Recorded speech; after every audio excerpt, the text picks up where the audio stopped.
यहीं रुक, मैं काम करके आता हूँ।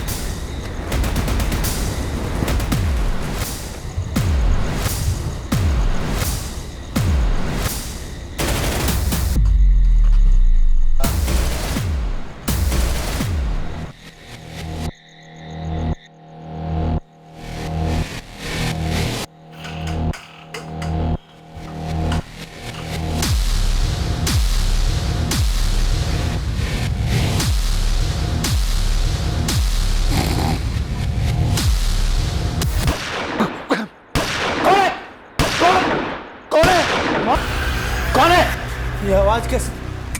माँ, माँ, कौन है? कौन है?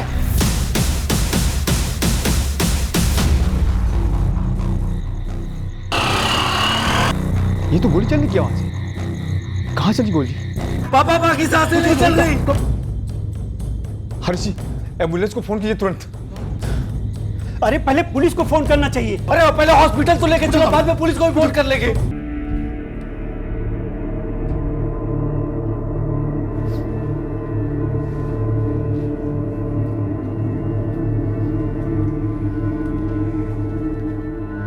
सर, मैं यही नीचे ही सोया हुआ था। सर, मैं अपने कमरे में सोया हुआ था। आप दोनों में से किसी ने भी शूटर को नहीं देखा?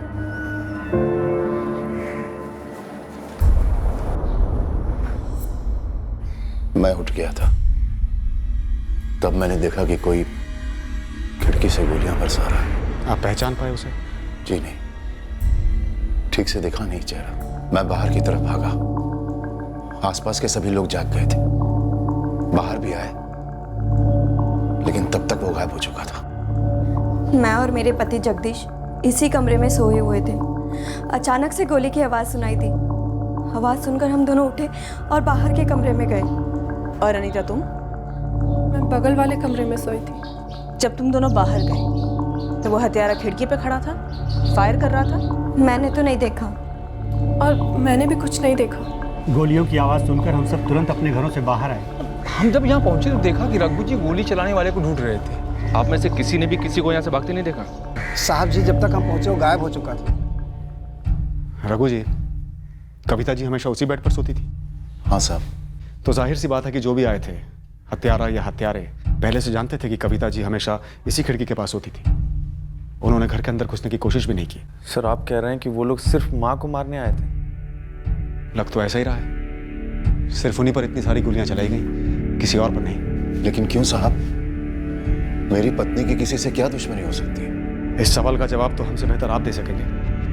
आप सोचकर बताइए कि आपकी किससे ऐसी दुश्मनी थी? 5 गोलियां दागी गई उनमें, करीब से, एक भी चूकी नहीं। हार्ट, लंग्स, एब्डोमेन पूरी तरह से छन्नी हो चुके थे। ऑन द स्पॉट मौत हो चुकी होगी। आप लोगों की कॉलोनी के पास जहां भी सीसीटीवी हैं, वहां की फुटेज मंगवाएंगे और चेक करेंगे। लेकिन आप भी हमें सोचकर बताइए कि कविता जी को कोई क्यों मारेगा? आपकी माता जी, आपकी पत्नी क्यों मारी गई? किसी पे कोई शक? सर, मेरी माँ के एक कजन भाई बंसीधर मामा जी और उनका बेटा धीरज। कहाँ रहते हैं ये लोग? वैसे मसला क्या है? जमीन, यही रहते हैं जोधपुर में। हमारे नाना जी की एक पुश्तैनी जमीन है, उसको लेकर के बंसीधर मामा जी और माँ के बीच में कुछ दिनों से झगड़ा चल रहा था। ये तुम्हारे बंसीधर मामा जी और धीरज, इन दोनों का एड्रेस और फोन नंबर दो। आप कुछ नहीं बोल रहे हैं रघु जी? क्या बोलूं साहब, कुछ समझ ही नहीं आ रहा। 30 साल की शादी थी हमारी, 3 बच्चे, ये गिरस्ती, सबका सब एक ही झटके में खत्म कर दी। किसने? क्यों?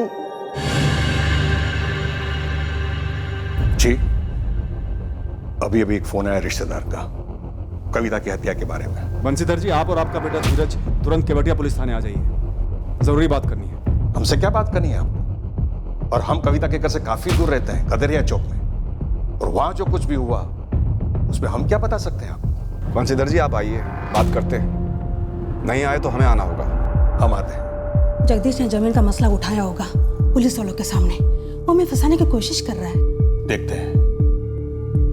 धीरज, चले। हाँ पापा।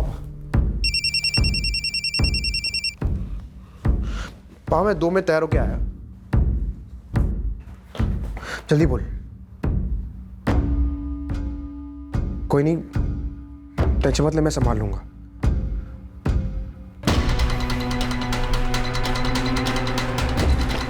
चाचा अकबर,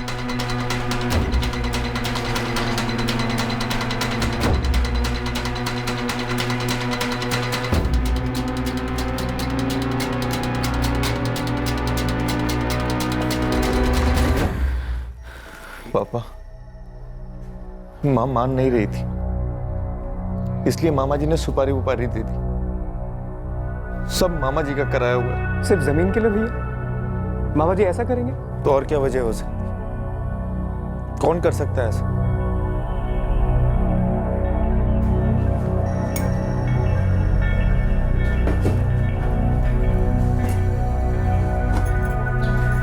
अनीता, तुम गलत कप निकाल रही हो।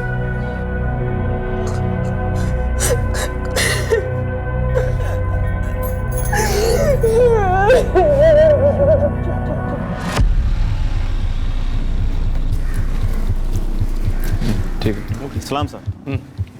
आपकी फाइल खुली है कि तगड़ी खबर है? शाबाश गुरु, बोल। 2 पेशेवर शूटर यहाँ जोधपुर में परसों पधारे थे, अब हवा होगा। दिलीप पालीवाल, गोविंद शेखावत।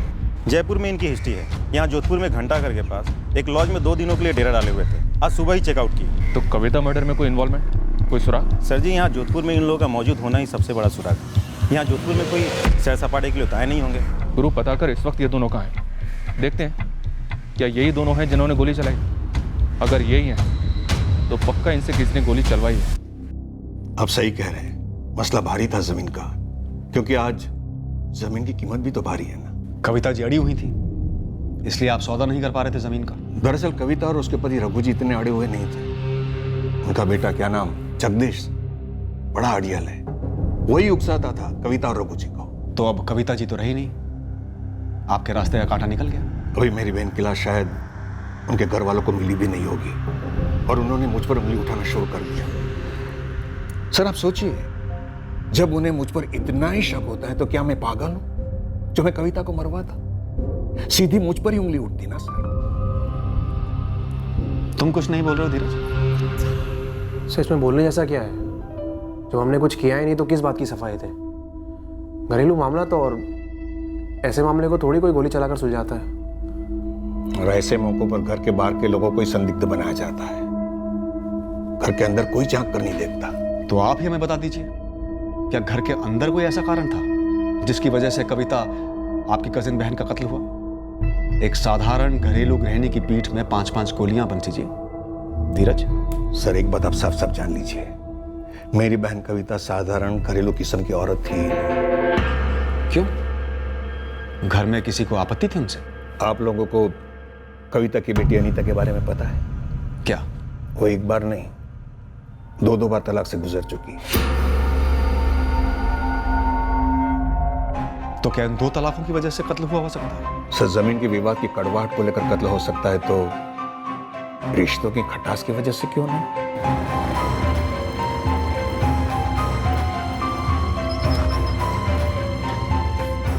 ये दोनों, दिलीप और गोविंद, 100% तो नहीं बोल सकता, लेकिन यही शामिल है इस कांड में। अनिल, सुपारी किसने दी? अभी तो कुछ पता नहीं चल रहा है, पर फील्डिंग चालू है गुरु भाई। कुछ तो सूंघा होगा।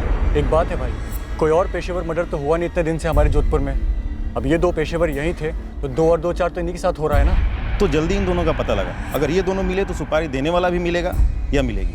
ओम धौ शांतिरपः शांतिरौषध्यः शांतिः वनस्पतयः शांतिः पृथिवी शांतिः नभः शांतिः मृत्युदेह शांतिः शांति शांति शांति शांति देव। अभी के लिए तो बात टल गई, लेकिन कब तक? अरे आप मेरा यकीन क्यों नहीं कर रहे हो? मैंने कहा ना मैंने कुछ नहीं करवाया है। तो बता, कल रात तू कहां था? सच क्यों नहीं बोल रहा है तू? पापा, मैंने सच में कुछ नहीं किया है। अगर तूने किया भी है ना, तो उम्मीद करता हूं कि कोई सुराग तूने नहीं छोड़ा होगा। और सुनो, अगर उन्होंने पुलिस के सामने मुंह खोला तो उन्हें जो सजा मिलेगी ना, उससे उन्हें रत्ती भर फर्क नहीं पड़ेगा। लेकिन तुम अपना सोचो, तुम्हारे साथ क्या होगा? राम नाम सत्य है, राम नाम सत्य है, राम नाम सत्य है, राम नाम सत्य है, राम नाम सत्य है, राम नाम सत्य है, राम नाम सत्य है, राम नाम सत्य है। राम नाम सत्य है। अनीता का डिवोर्स उसका निजी मामला है, उसका मेरी सास के कत्ल से क्या ताल्लुक? शिखा, क्या तुम बता सकती हो वो शूटर्स कौन थे?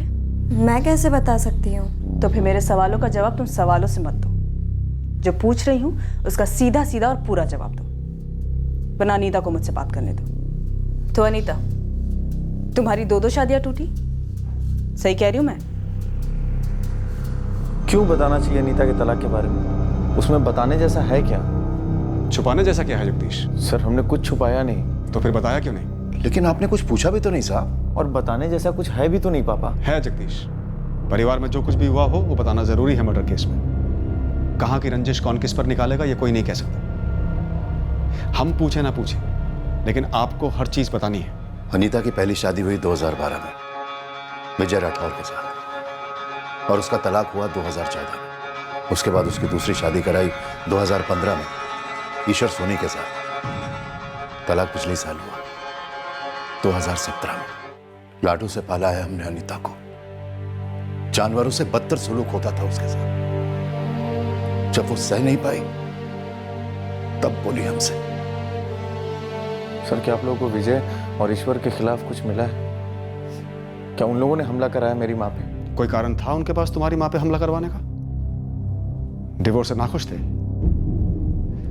वैसे डिवोर्स लेने का फैसला किसका था? क्या बात है जगदीश? रघु जी, अनीता, तू उस घर में अब कदम भी नहीं रखेगी। हम तलाक की मांग करेंगे। बात करते हैं ना विजय से और उसके परिवार से, वादा लेते हैं उससे कि वो अनीता के ऊपर कभी हाथ नहीं उठाएगा। इस तरीके से तलाक करवा के इसका घर नहीं उजाड़ना हमें। वो घर घर होता है क्या जहाँ पति अपनी पत्नी को इस तरह से पीटे? माँ, कुछ लेन देन चाहते होंगे, ना खुश रहे होंगे शादी में। जो मांगे हैं पूरी कर देंगे, सब सही हो जाएगा। मैं खुल के बात करता हूँ विजय से। विजय को अगर कुछ चाहिए था ना तो हिम्मत करके मांगता हमसे। ये कोई तरीका है मांगने का? और बात सिर्फ दहेज की होती ना तो अनीता अब तक कुछ ना कुछ जरूर बता चुकी होती। कविता, तलाक हर मसले का हल नहीं होता, बहुत महंगा पड़ेगा समाज में, हम सबको, अनीता को। अरे बाहर में जाए ऐसा समाज। जब मेरी बेटी पर कोई हाथ उठा रहा था और समाज आकर उस हाथ को ना रोक सके तो मुझे कोई लेना देना नहीं ऐसे समाज से। बहुत सहा है मेरी बच्ची ने, बस अब और नहीं।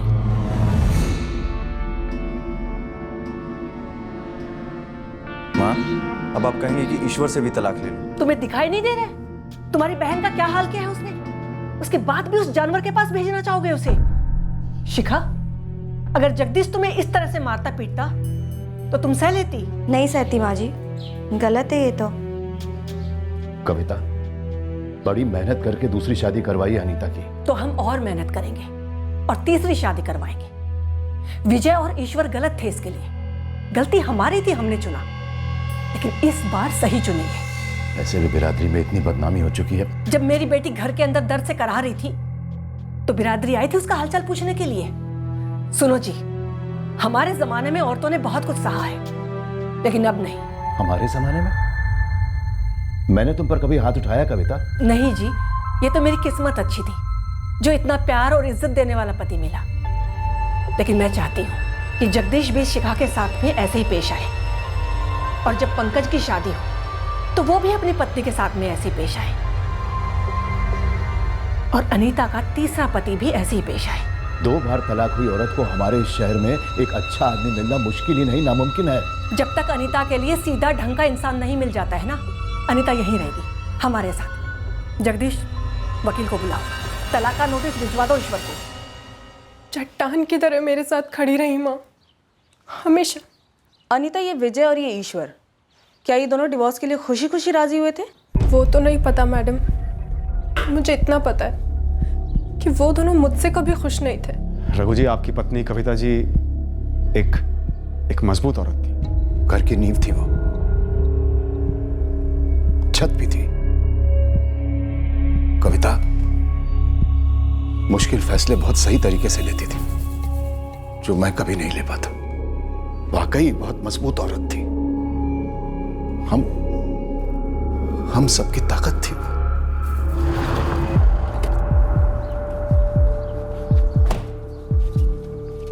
ये विजय राठौर का घर यही है?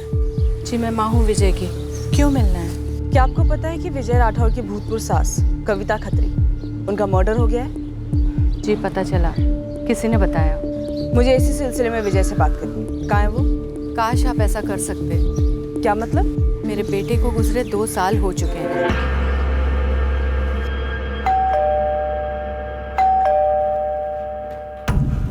ईश्वर सोनी यहीं रहते? जी हाँ, मैंने पढ़ा था अखबार में कविता जी के बारे में। कभी सास थी तुम्हारी? 1 साल पहले। 13 जून की रात मर्डर हुआ। उस रात को तुम कहाँ थे ईश्वर? मैं यहीं था सर, अपने घर पर आपको क्या लगता है इस सब में मेरा हाथ है क्या तुम्हारा? 2017 में मेरा तलाक हुआ था अनीता से, इस कविता खत्री की बेटी से। ये योगिता मेरी वाइफ। 8 महीने पहले हमने शादी की है। हम खुश हैं सर। और कत्ल वतल करके मैं अपने पैरों पे कुल्हाड़ी क्यों मारूंगा? वो लोग मेरे लिए कोई मायने नहीं रखते, पिछली जिंदगी जैसे। अनीता का पहला पति विजय राठौर 2 साल पहले लिवर फेलियर से उसकी मौत हो गई, पी कर। ईश्वर सोनी की 8 महीने पहले शादी हुई है योगिता से। खुश लग रहा है? मतलब दोनों ही एंगल्स बन नहीं रहे हैं कविता खत्री मर्डर केस में। सर सामने से तो कुछ नजर नहीं आ रहा है, पर हाँ खत्री खानदान पे थोड़ी रोशनी जरूर डाल रहा है। कैसे? सर अनीता को दोनों बार डिवोर्स लेने की सलाह देने से लेकर उसके साथ हमेशा खड़े होने में कविता का बहुत बड़ा हाथ था। लेकिन कविता का पति रघु और बेटा जगदीश वो कभी भी डिवोर्स के पक्ष में नहीं थे, सुलह चाहते थे।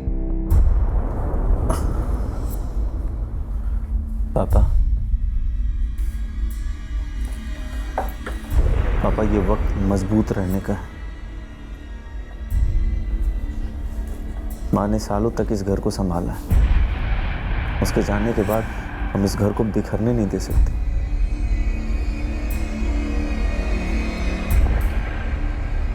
तुम इनसाइड जॉब की तरफ इशारा कर रही हो? कविता बहुत हावी होती थी रघु और जगदीश पर, तो क्या उन दोनों ने किया होगा? सर इम्पॉसिबल नहीं है। शूटर सीधा खिड़की पे आया, उसने सोई हुई कविता पर 5 राउंड फायर किए और फिर भाग गया। किसी और को मारने की कोशिश नहीं की या फिर कुछ और करने की कोशिश नहीं की, बल्कि रघु और पंकज उसी कमरे में सो गए। अंदर आओ सर। आओ गुरु आओ। उन दोनों हिस्ट्री शीटर्स दिलीप और गोविंद पर कोई मूवमेंट? दोनों की खोज चल रही सर, लेकिन टिप ये है कि कविता के कजन भाई बंशीधर के बेटे धीरज को उठा लो। 13 की रात को धीरज घर पर नहीं था, सुबह सुबह लौटा है। और धीरज था कहाँ? वो तो आप पूछिए, लेकिन खबर पक्की है, धीरज हड़बड़ाया हुआ था और उसका बाप भी टेंशन में घूम रहा है। आपके पास सबूत क्या है कि मैं 13 जून की रात घर पर नहीं था? कई हैं, और उनमें से एक है नरेंद्र शुक्ला, तुम्हारा पड़ोसी, जिसने 14 जून की सुबह तुम्हें घर आते देखा। तो इसका मतलब ये है कि मैं अपनी बुआ कविता खत्री का मर्डर करने गया था और वहां से लौट रहा था? नहीं, तुमने खुद नहीं किया, तुमने इन दोनों से करवाया, दिलीप पालीवाल, गोविंद शेखावत। मैंने नहीं पहचानता। पेशेवर हत्यारे हैं ये। देखिए सर, मैंने इनसे अपनी बुआ का मर्डर नहीं करवाया। तो 13 जून की रात भर कहाँ था तू? मैं बुआ के घर नहीं था। मैं सच कह रहा हूँ, कसम से कह रहा हूँ, मैं नहीं था वहां। देख धीरज, 13 जून की रात भर के एक सेकंड का हिसाब लेंगे हम तुझसे, और अगर जरूरत पड़ी ना तो डंडा भी करेंगे। ठीक है सर, कीजिए डंडा, लेकिन मैं नहीं बताऊंगा। तुझे पुलिस के डंडे के बारे में जरा सा भी अंदाजा नहीं है ना? है सर, अंदाजा है, लेकिन एक निजी कारण है जिसकी वजह से आपको मैं नहीं बता सकता कि उस रात मैं कहाँ था। हम धीरज गुप्ता पर दबाव बढ़ाने ही वाले थे कि जब अचानक अनीता के ईश्वर सोनी के साथ हुए डिवोर्स का एक ऐसा पहलू सामने आया जिसने इस केस को एक नई रोशनी दी, और इसके चलते विजय राठौड़ से हुआ पहला डिवोर्स भी रेडार में आया। जाहिर सी बात थी, हमसे ये खुलासे अनीता ने नहीं किए थे। दरअसल उसने अपने परिवार वालों को भी अंधेरे में रखा था। सर अनीता के दोनों एक्स हस्बैंड्स विजय राठौड़ और ईश्वर सोनी, इन दोनों के घर के बाहर मैंने खबरें लगा दिए थे। और सर हमारे खबरों ने एक बहुत ही खटकने वाली खबर दी है। कैसी खटकने वाली खबर? सर अनीता का पहला पति विजय राठौड़, वो शराब पीता था, ये तो हम सब जानते हैं, लेकिन सर वो अनीता को कभी पीटता नहीं था। और ईश्वर? एक भी पड़ोसी ऐसा नहीं मिला जिसने कहा कि ईश्वर अपनी पत्नी को पीटता था, या फिर ईश्वर ऐसा आदमी हो जो अपनी पत्नी को पीट सके। और ऊपर से ये बात भी कही कि ईश्वर की दूसरी पत्नी योगिता, वो उसके साथ काफी खुश है। ओह, तो इसका मतलब खत्री परिवार ने कविता के बारे में हमसे झूठ बोला, या फिर अनीता ने खत्री परिवार से मारपीट का झूठ बोला। सर, मुझे किसी सीनियर ऑफिसर से बात करनी है। कौन हो तुम और क्या बात है? मैम, मेरा नाम श्रुति मौर्य है और मैंने सुना है आप लोगों ने धीरज को अरेस्ट किया है। क्या कहना है तुम्हें? सर, मैम, धीरज आपसे कभी सच नहीं बोलेगा। कौन सा सच? कि उसने अपनी बुआ कविता खत्री का मर्डर करवाया? नहीं सर, ये सच नहीं है। सच ये है कि 13 जून की रात मेरे मम्मी पापा घर पे नहीं थे और धीरज मेरा बॉयफ्रेंड है, तो आप समझ रहे हैं ना। सर, किसी भी सूरत में मम्मी पापा को नहीं पता चलना चाहिए कि मैं उसका श्रुति के घर था। सर, हम अलग अलग कास्ट से हैं और एक दूसरे से बहुत प्यार करते हैं, और अगर ये बात उन्हें पता लगी तो वो हम दोनों को जान से मार डालेंगे। सर, मैं नहीं चाह रहा था कि श्रुति का नाम सामने आए, इसलिए कुछ बोल नहीं रहा था मैं। सर, हम सच कह रहे हैं। धीरज, जब तक हम ना कहें तुम जोधपुर छोड़कर बाहर नहीं जाओगे।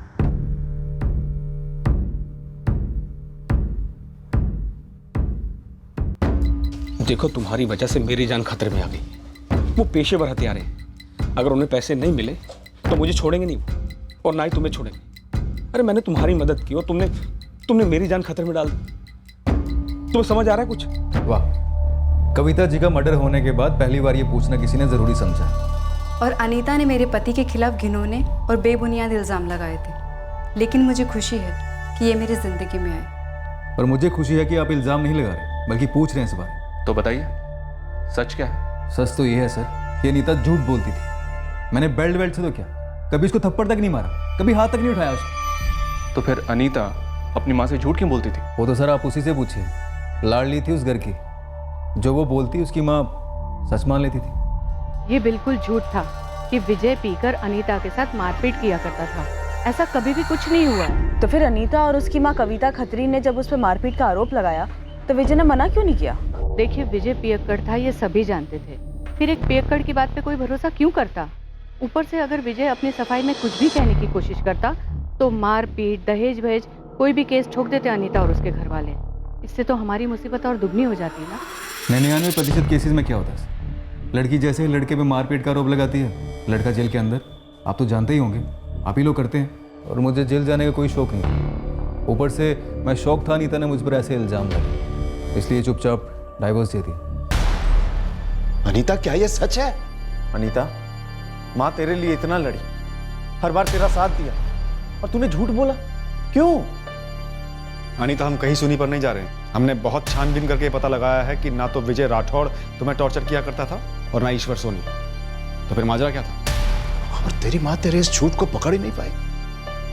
कैसे? अनीता, क्या तुमने ये सारा नाटक, ये सारे झूठ रतन सिसोदिया के लिए बोले?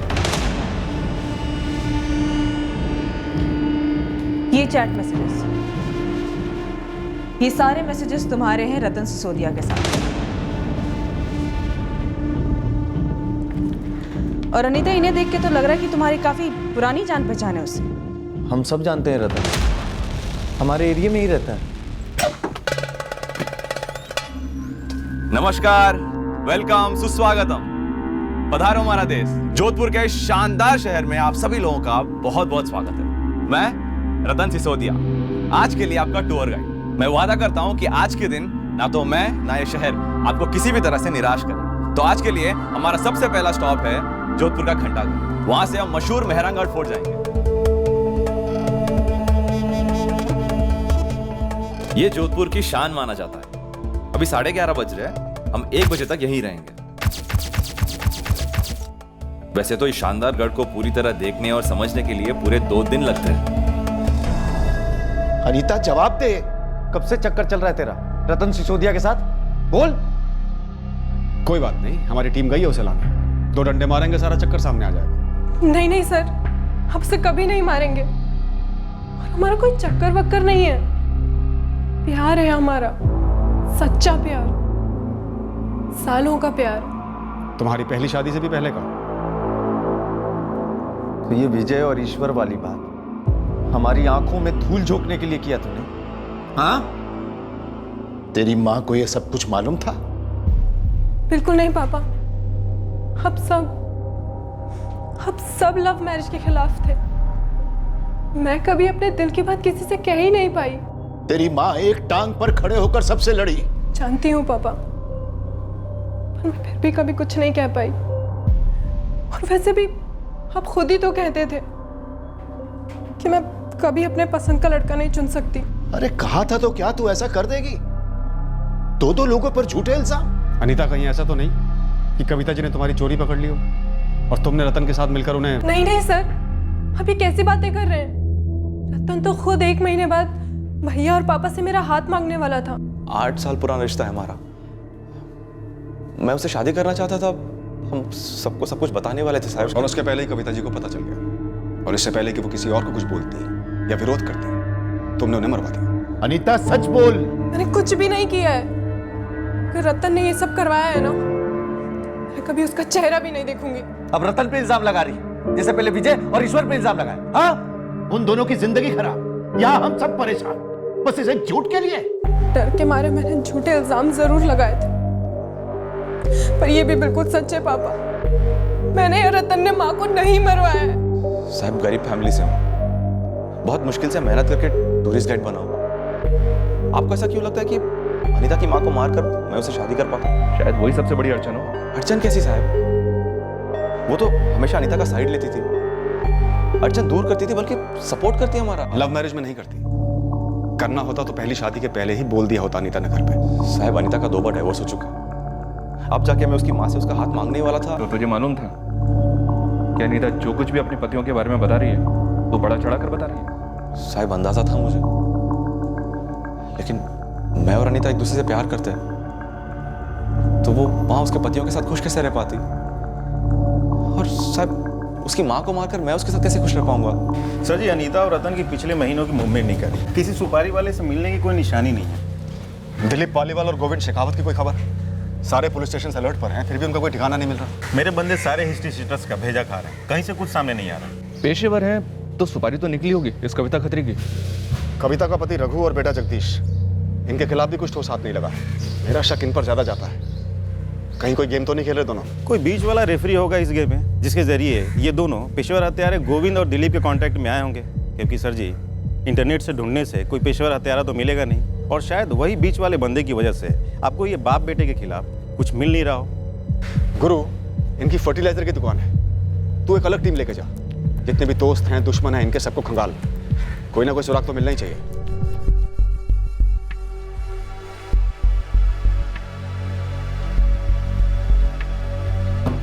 शिखा जी? क्या तुम्हें भी नहीं पता था कि अनीता और रतन के बीच में ऐसा कुछ चल रहा है? मुझे कैसे पता होता? ये सब कुछ अब जाकर तो सामने आ रहा है, और अगर मुझे पता होता तो क्या मैं आपको नहीं बताती? देखो, अगर गलती से भी पुलिस वाले तुमसे पूछें तो तुम पुलिस वालों को भी यही जवाब देना कि तुम्हें पता नहीं था।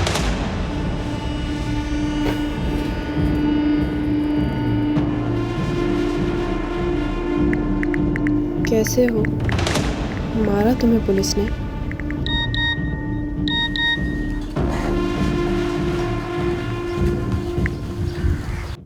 नहीं, लेकिन मैसेज करना बंद करो। टैप कर रहे हो, थोड़े समय बाद मिलते हैं।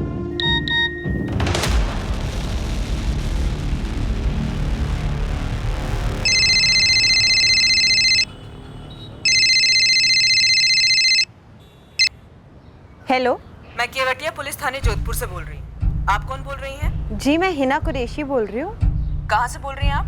जैसलमेर से। रतन सिसोदिया को जानती हो? जी जानती हूँ मैडम, टूरिस्ट गाइड है। क्या बात है मैडम? पूरा जैसलमेर जानता है उसे? नहीं, लेकिन तो फिर आप कैसे जानती हैं? जी मैडम, मेरी यहाँ पर बाइक रेंट पे देने की दुकान है, और रतन टूरिस्ट गाइड है, तो काफी टूरिस्ट लेकर आता है यहाँ पर बाइक हायर के लिए।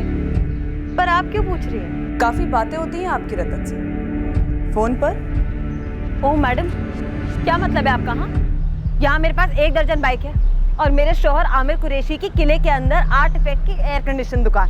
तो एवी लोग नहीं है कि आप फोन उठाकर यहाँ पर ये भद्दे सवाल करेंगी। यहाँ जोधपुर में एक मर्डर हुआ है, और इस सिलसिले में हम रतन के बारे में कुछ जानकारी हासिल कर रहे हैं। देखिए मैडम, मुझे इतना पता है कि टूरिस्ट गाइड, बाकी की जानकारी आप किसी और से हासिल करिए। बहुत काम है इधर, रखती हूँ।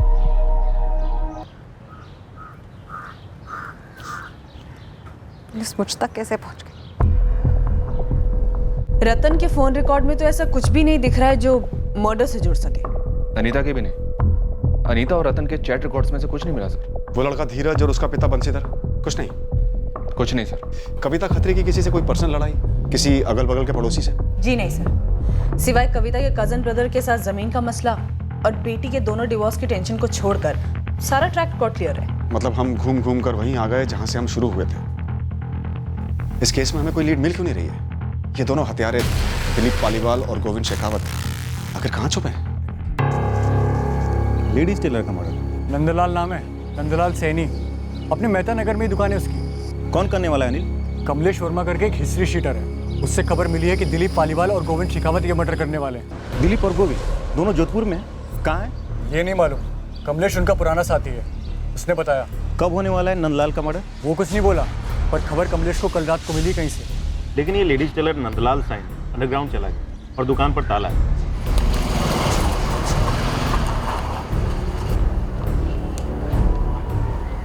फोन भी बंद है और मोहल्ले में किसी को कुछ नहीं पता है कि ये नंदलाल गायब कहाँ हो। फिर इससे पहले नंदलाल को टिप मिली होगी कि दिलीप और गोविंद आ रहे हैं उसके। पर ये दोनों लेडीज टेलर को क्यों मारने वाले हैं?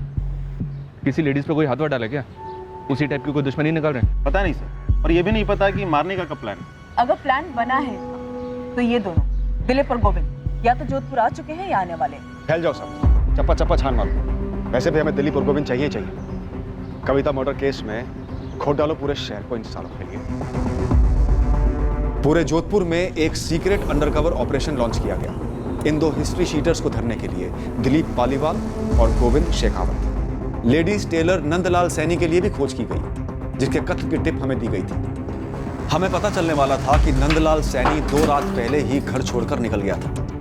अब सवाल यह था कि वो ऐसा क्या जानता था या उसने ऐसा क्या किया था कि 2 पेशेवर शूटर्स उसके पीछे पड़े थे। क्या किसी ने उसकी सुपारी दी थी? अब हमें नंदलाल के बारे में एक चौंकाने वाली खबर मिली। सर, पता चला है कि नंदलाल के गैंगस्टर्स के साथ कॉन्टैक्ट्स थे और पेशे से लेडीज टेलर। जी सर, और वो दिलीप पालीवाल और गोविंद शेखावत इन दोनों के टच में भी था। और अब वो दोनों इसे ठोकना चाहते हैं। कहीं हमें घुमाया तो नहीं जा रहा है? सर, दिलीप और गोविंद का पुराना साथी कमलेश वर्मा काफी कुछ जानता है ये दिलीप और गोविंद के बारे में। उमेद भवन रोड पे एक गेस्ट हाउस में छुपा हुआ। सर, पहली टिप इसी ने दी कि नंदलाल को खतरा है इन दोनों से। उठा लो इस कमलेश वर्मा को, कम से कम इस कत्ल का असली कारण तो मालूम चले। सर, कल आपको दिलीप और गोविंद तक पहुंचा दूंगा। हमने सुना नंदलाल से जान पहचान थी इन दोनों की, तो फिर दुश्मनी कैसे हो गई? उन लोगों में जान पहचान इसलिए थी क्योंकि नंदलाल एजेंट जैसा था। किसी काम की सुपारी दी थी नंदलाल ने उन्हें, पूरी रकम पकड़ा नहीं रहा था। किसकी सुपारी थी? वो जो लेडीज को ठोका था ना बसेरा कॉलोनी में। बसेरा कॉलोनी में? वो कविता खत्री मर्डर केस? जी जी वही। नंदलाल ने कविता की सुपारी निकाली? सुना तो यही है, क्यों निकाली मुझे नहीं पता साहब। हम किसी नंदलाल टेलर को नहीं जानते। ना, मैं भी नहीं जानती। मैं भी नहीं जानती। रघु जी, हमें पता चला है कि इसी लेडीज टेलर नंदलाल सैनी ने आपकी पत्नी कविता जी की सुपारी निकाली। पर क्यों? हम में से किसी दुश्मनी है उसकी? फिलहाल हम सिर्फ इतना ही जानते हैं, लेकिन बहुत जल्द हथियारे हमारे हाथ में होंगे और हमें पता चलेगा कि कविता जी की सुपारी किसने दी थी। सर, मैं नंदलाल सैनी की कॉल हिस्ट्री छाट रही थी। एक अजीब कनेक्शन मिला। मेरी जैसलमेर में एक लेडी से बात हुई थी। ये नंदलाल सैनी की उस लेडी से लगातार फोन पे बात और चैटिंग होती रही है। कौन है ये लेडी? हिना कुरैशी। हिना कुरैशी रतन सिसोदिया के फोन रिकॉर्ड से फीचर करती थी, राइट? Right sir. और यही हिना कुरैशी टेलर नंदलाल सैनी से भी बात करती है, जो इस वक्त अंडरग्राउंड है और जिसे सुपारी दी है दोनों शूटर्स को, कविता खत्री की। Yes sir. उठा लें सर हिना को। उठा लो अनुज, मगर शोर ना हो। ये केस पक्का अनीता और रतन से ताल्लुक रखता है। ये अनीता हद से ज्यादा झूठ बोल रही है।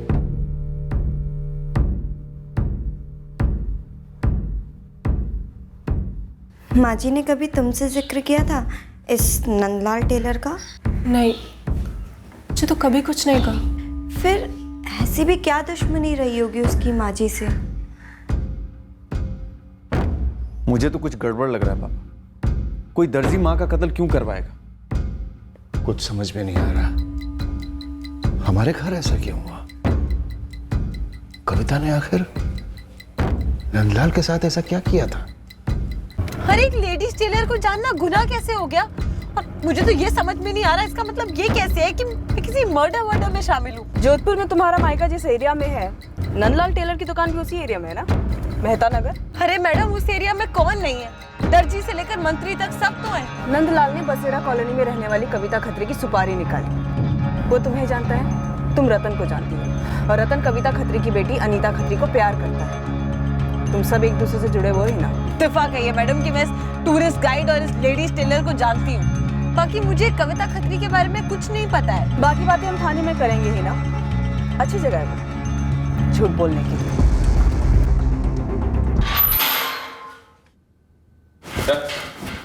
इस केस के सारे खिलाड़ी अब हाथ में थे। अब इस केस की हकीकत सामने आने वाली थी जो हमारे होश उड़ाने वाली थी। चल लेडीज टेलर, अब पूरी कहानी बता, क्यों दी सुपारी? ये दिलीप और गोविंद का एंगल तो क्लियर है, इन्होंने ट्रिगर दबाया। अपना और हिना का एंगल बता। चल। ये हिना तो कह रही है कि इसका इस मर्डर से कुछ लेना देना नहीं है। अरे साहब, जो कुछ भी लेना देना है सब इसी का है। झूठ बोल रहा है साहब। मेरी उस कविता खत्री से कोई दुश्मनी नहीं थी साहब। मालिक आप तो जानते हैं कि हमारी निजी दुश्मनी थी नहीं। हमने तो बस अपना काम किया, हमने घोड़ा दबाया बस। और साहब वही तो इस पूरे माजरे की जड़ है। ये भाई लोगों ने गलत निशाने पे दबा दिया घोड़ा। गलत निशाना? मालिक, 13 की सुबह हम उसके घर के बाहर गए थे, मैं और नंदलाल।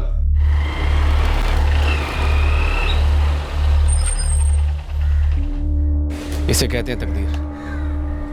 घर दिखाने लाया था, शिकार खुद सामने आ गया।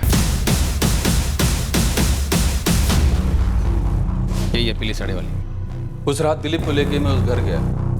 प्लान था कि घर के अंदर जाकर पीली साड़ी वाली को देखकर निशाना लगाना है, लेकिन साहब खिड़की से झांक कर देखा कि पीली साड़ी वाली तो खिड़की के पास ही सो रही थी। मैंने बोला तकदीर देखो।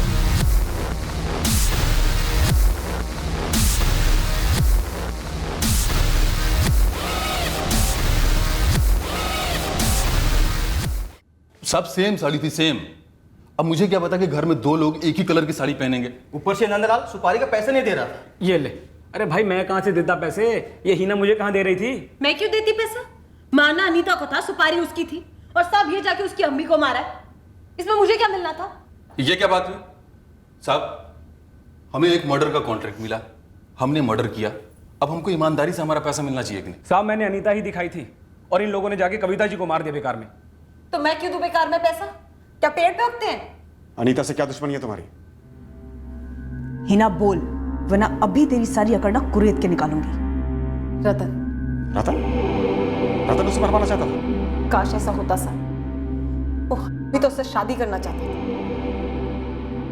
शादी कर रहा तू? पिछले 8 साल से इंतजार कर रहे थे हम दोनों।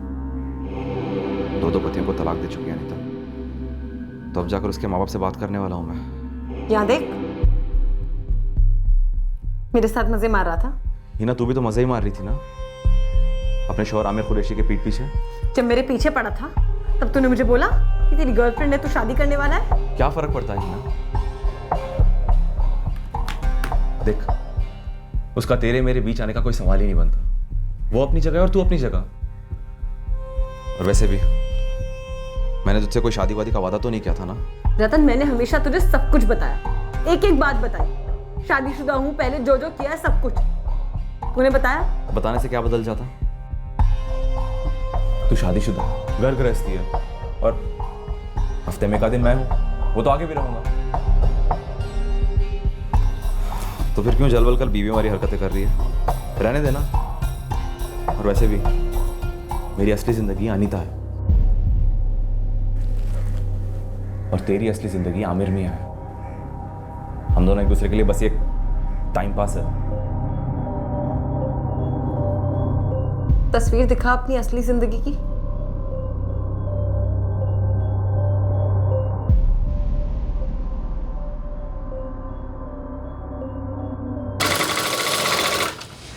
कौन है जिसने तुझे इतना परेशान कर रखा है?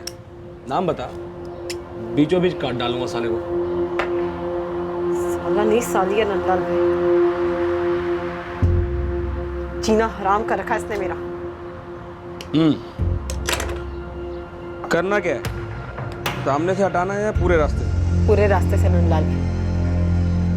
एक बार ये रतन की जिंदगी से हट गई ना, रतन असल में मेरा मेरी असली जिंदगी बन जाएगा। और ये रहती कहाँ है? बसेरा कॉलोनी, कोठी नंबर 147। देख बहन, करवा सकता हूँ फुल मर्डर, लेकिन पैसे तगड़े लगेंगे। 3 लाख की बात हुई थी, 50,000 मैं एडवांस दे चुकी हूँ, अब बाकी के पैसे क्यों दूं? और ऊपर से अनीता तो जिंदा है, मेरा तो 50,000 का घाटा हो रखा है, तो तू पहले वो लौटा। अरे हिना, ये लोग मार डालते मेरे को, इसीलिए बार बार पैसे मांग रहा तेरे से मैं कुछ नहीं जानती, गलत टारगेट को मारने के मैं कैसे पैसे दूं?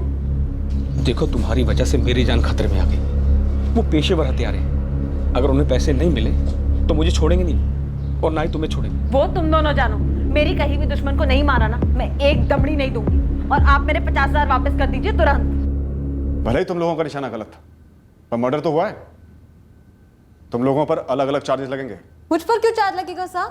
हाँ, मैंने तो जिसके मर्डर की सुपारी दी उसका मर्डर हुआ ही नहीं, तो मुझ पे कैसा चार्ज? कोई सुपरमार्केट नहीं आई है तू जो गलत सामान लेके गई और फिर वापस देने चली है। अरे मैडम, पर इन्होंने तो मर्डर किया ही नहीं ना, तो मैंने माल लिया नहीं, तो मैं लौटाऊं क्या? हवा गलती से अनीता को आइडेंटिफाई किया था, लेकिन उस दिन एक ही रंग की साड़ी पहनी थी अनीता और कविता जी ने। पिछली दिवाली में मैंने दोनों के लिए पीली साड़ी खरीदी थी, एक ही जैसी। ना अनीता ने ना कविता ने कभी यह सोचा होगा कि दोनों एक ही दिन वही साड़ी पहनेंगे, जिसके चलते वो बच जाएगी जिसे वो लोग मारने आए थे, और वो मर जाएगी जिसकी गलती सिर्फ एक पीली साड़ी थी। अनीता ये जानकर शौक में चली गई कि असली निशाना वो थी, पर उसकी जगह उसकी मां मारी गई थी। रतन के हिसाब से उसे भनक तक नहीं थी कि उसका एक कैजुअल सा जिस्मानी अफेयर इस तरह आपे से बाहर जाएगा, और हीना उसकी और अनीता की शादी रोकने के लिए अनीता के कत्ल की साजिश करेगी।